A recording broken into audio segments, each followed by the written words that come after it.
you know how when you're in school, the school teacher always seemed to learn the name of the bad child first? Like on day one, she know, Shamla, stop giving trouble. And then meanwhile, you who well behave, she only knows you as you. Oh gosh, yes, you. That's exactly how these vaccines seem to be working, or at least the distribution of the vaccines, because we in Trinidad and Tobago seem to be the well-behaved child, and just because all the islands up the chain cannot get it together, they seem to be getting first preference, at least the attention, or at least that's what we're being told about why Barbados got from India ahead of the COVAX initiative.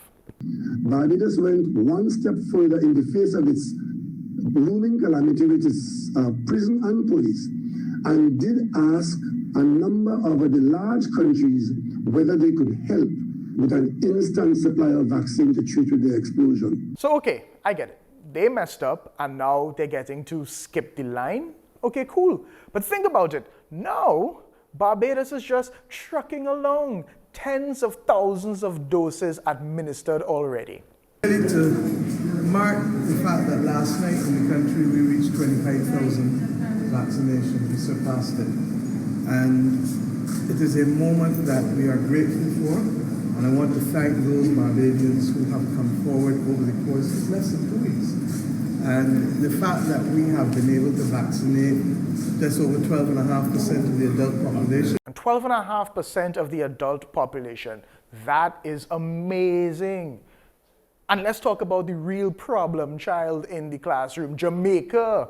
Yes, Jamaica had kind of been like the Florida of CARICOM when it came to handling this pandemic. They're not doing well. But you know, when you're the problem child, as I said, you get the attention. Indian High Commissioner His Excellency R. Massaquoi has announced the arrival of COVID-19 vaccines as a gift to Jamaica. Today, just before I came here, I received a good news that, and this I would like to convey to you honorable ministers, that the vaccines are about to arrive next week. And yet Foreign Affairs Minister Dr. Amory Brown continues to confuse, well, me and maybe everybody else, because this was him earlier this week.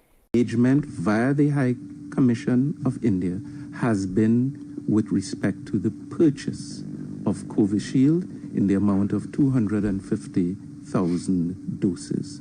There has arisen the issue of some sort of free provision. We've received no offer or correspondence from India with respect to the provision of same to Trinidad and Tobago. So yeah, we get nothing for good behavior, clearly. Because, I mean, Antigua and all. The top stories at 7, 40,000 more doses of COVID-19 vaccines to arrive in Antigua on Sunday. Vaccine altruism on display. Antigua and Barbuda to donate 5,000 doses to Grenada. It has already received 5,000 doses from Dominica. 40,000 more are to arrive as a gift from the government of India on Sunday. 40,000 are to arrive through the COVAX facility, and another 100,000 doses are being ordered from India. Cool. So is it that because we have our lives in order that no one sees it important to give us gifts?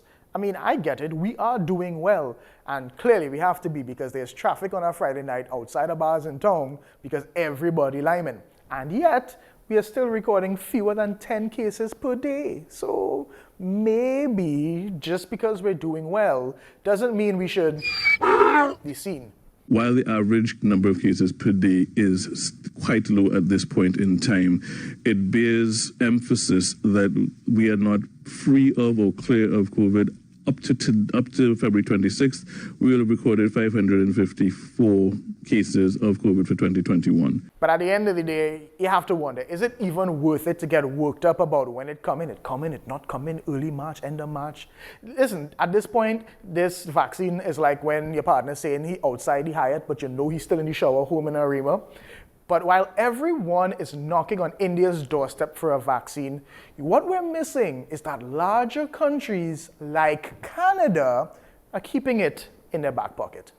Does Canada really need those 1.9 million doses that really should go to poorer countries? Where's your point? I mean, you've got to be thinking about the point, being the only sort of developed and rich country to have tapped into COVAX And I get your point of everybody contributed, the price obviously goes down, but at what point does Canada let these vaccines go?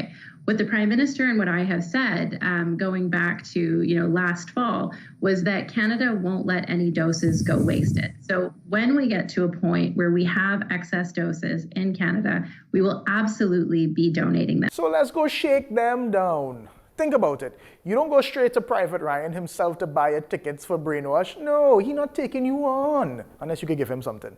Go by the man who bought a ticket for him and his girl, and now they're done, and he willing to sell you his because she's still going. But anyway, as of Saturday, we at least knew how much we were getting, how much it would cost, and we continue to hear, like the Black Widow movie, it coming soon. The first tranche has been approved through the COVAX facility that will be received in Trinidad, and the exact number is 100,800 doses. The cost on the vaccine allocation is US $504,000. You take away US $160,838 as CARFA's contribution to that, $343,162 US. The first tranche should be here by the end of March. End of March, early March, forward March, backward March, whatever. Let's just get this over with. Because all that to say, for all the beat up about when we get in it, I just hope that you take it when it gets here. And don't give me any crap about vaccine efficacy. I'm just saying all now you could have yellow fever. The public is being advised to ensure they are vaccinated for yellow fever. The Ministry of Health says there has been a recent increase in the number of deaths within the monkey population in South Trinidad. What it means for us to find a positive animal with yellow fever in the country is that we need to be on heightened alert. And what we have to do as a population is ensure that we do have our vaccination for yellow fever. Generally speaking, yellow fever is a disease that is covered in our childhood immunization schedule. And therefore, at 1 year of age, you would get your vaccine for yellow fever. This country, if it's not one thing, is another. Who had monkeys with yellow fever on their apocalypse bingo card?